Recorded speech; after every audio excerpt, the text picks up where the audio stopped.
Another week, another crisis for Washington. And once again, a reminder that decisions made in the United States rarely stay within U.S. borders. History teaches us a brutal lesson. Removing a leader does not erase the conditions that created him. Now, as the Venezuela operation enters its fifth day, an unexpected development has emerged. Not on the battlefield, not in diplomatic chambers, but in global oil markets. A development that perfectly demonstrates why economic pressure campaigns so often produce the opposite of what they intend. Chinese refiners have indeed stopped purchasing Venezuelan crude, exactly as Washington hoped. But they did not stop buying sanctioned oil. Instead, they quietly rerouted their purchases to Iran. And with that single shift, the central weakness of a sanctions-based strategy was exposed. Capital does not care about ideology. It doesn't respond to speeches or press briefings. It responds to margins. When one supply chain is disrupted, markets don't collapse. They reorganize. Today, I want to show you what's actually happening beneath the headlines in the global oil trade. Not the political theater, not the official statements, but the mechanics. Because pressure on Caracas didn't eliminate sanctioned oil. It strengthened Tehran. The official justification for the operation was simple. Maduro was labeled a criminal, a narco-terrorist, a dictator.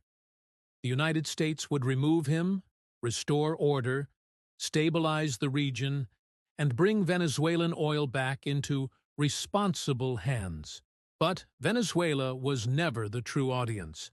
Beijing was.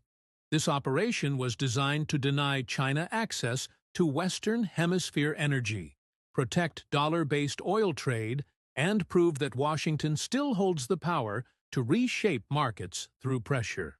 Venezuela was the stage. China was the target.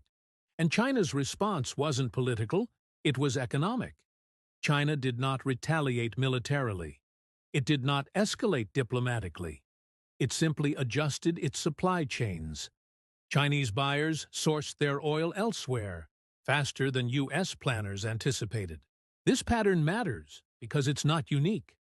It's how modern economic competition actually functions. So why did Washington escalate? Why tighten blockades, seize tankers, and confront Russia at sea? Because Venezuela became a credibility test. If sanctions fail here, if oil keeps flowing, if China adapts, if pressure doesn't work, then the entire sanctions framework loses authority. And once sanctions lose credibility, the consequences cascade. Iran expands. Russia adapts. China bypasses the dollar. Every adversary learns the same lesson. U.S. pressure can be resisted. That's why this stopped being about oil alone. It became about whether American economic coercion still works. While Maduro sits in custody, the oil trade is evolving. Blockades disrupt some shipments. Tankers are seized, but supply chains are rebuilding around the pressure. And that adaptation is strategically more important than any single arrest. To understand this, we need to look at China's independent refiners, known as teapots. These companies operate on razor-thin margins. They survive on discounted crude. For years, Venezuelan heavy oil fit perfectly. Deep discounts, high asphalt yields, and reliable delivery through shadow fleets. In 2025, China imported roughly 390,000 barrels per day of Venezuelan oil. It wasn't dominant, but it was strategically valuable. Then enforcement intensified. Loadings from Venezuela collapsed. Risk increased. Reliability vanished. So the refiners did what any business would do. They adjusted. They turned from Venezuela to Iran. Iranian crude offered the same advantage: heavy grades, similar refining profiles, and roughly a $10 per barrel discount to Brent crude. According to market analysts, Chinese refiners didn't bid up legal alternatives because doing so would destroy their margins. Instead, They substituted Venezuela out, Iran in, same discount, same profit structure, different beneficiary. And here's the paradox that policymakers failed to confront. When Venezuelan sanctions were partially eased in 2023 and 2024, prices for its oil rose. The discounts narrowed. Its economic attractiveness declined. Iran, still under full sanctions, remained cheaper. So when full pressure returned to Venezuela, buyers simply followed the economic incentives, not the flags on the ships. U.S. pressure on Caracas didn't isolate sanctioned oil. It rerouted demand straight to Tehran. So who actually benefited from this? Not U.S. allies, not neutral markets, Iran. And that has very real consequences. Iranian oil revenue doesn't remain civilian. It funds the IRGC, regional proxy networks, missile programs, and drone production, the same systems U.S. forces are now intercepting in the Red Sea. This isn't speculation. It's accounting. Think about the strategic absurdity of this situation. Washington is now spending resources to intercept threats that its own policies helped to finance. The operation was designed to weaken adversaries. Instead, it redistributed revenue toward one of America's most hostile opponents. And no one in power seems willing to ask the obvious question, was this trade-off worth it?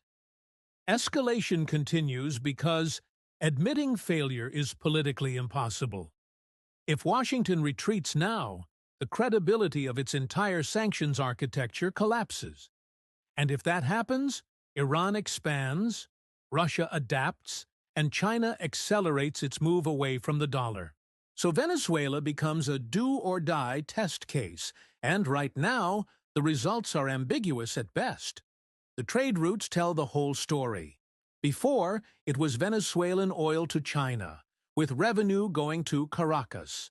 Now, it's Iranian oil to China, with revenue going to Tehran. China still gets its cheap crude. The U.S. still deploys its military force. But the market simply adapted and captured the customers. And despite all the political promises, American oil majors didn't flood into Venezuela to take over. Why? Because corporations don't invest based on rhetoric.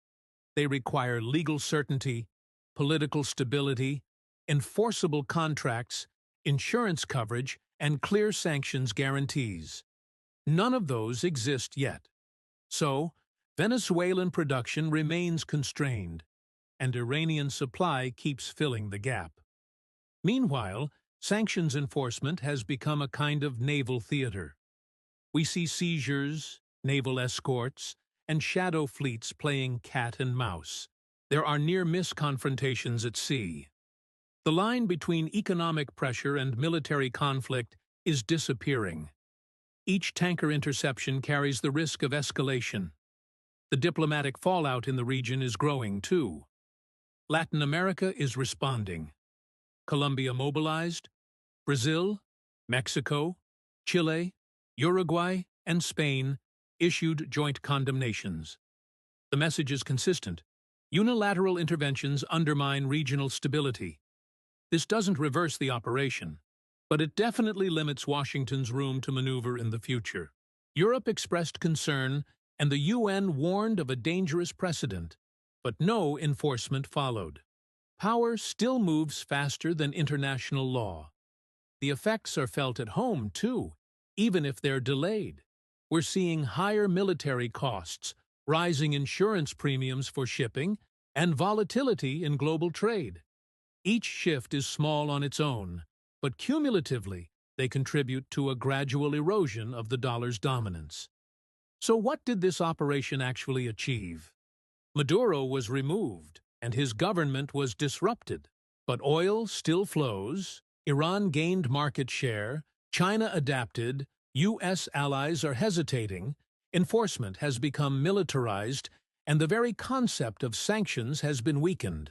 The global system adapted faster than Washington anticipated. Venezuela wasn't an ending. It was a beginning. It was a clear demonstration of the limits of pressure in a deeply networked global economy. Power removed a man.